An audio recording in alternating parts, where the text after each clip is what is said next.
Here's the final painting session of River Rocks, and I'm simply layering color over the top of other colors. I'm trying to use a lot of oppositional colors, a lot of colors that are complementary. So I'll lay down a pink and then maybe put a green over the top of that. I'm also scratching in a little bit with some tools just to kind of reestablish my drawing. Here's a close-up. Now some of these strokes look like they are brushes, but it's just the variation of color in those strokes that make it look sort of like a brush stroke.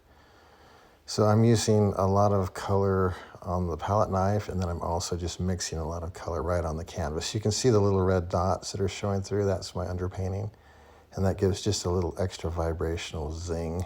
Here's a close-up. After the paint's set up a little bit, I'll go back in and soften an edge just using the end of my finger. And of course, I always use a rubber glove when I finger paint. You don't want to get the paint on your skin, but that will just sort of soften an edge here or there, and it works really well.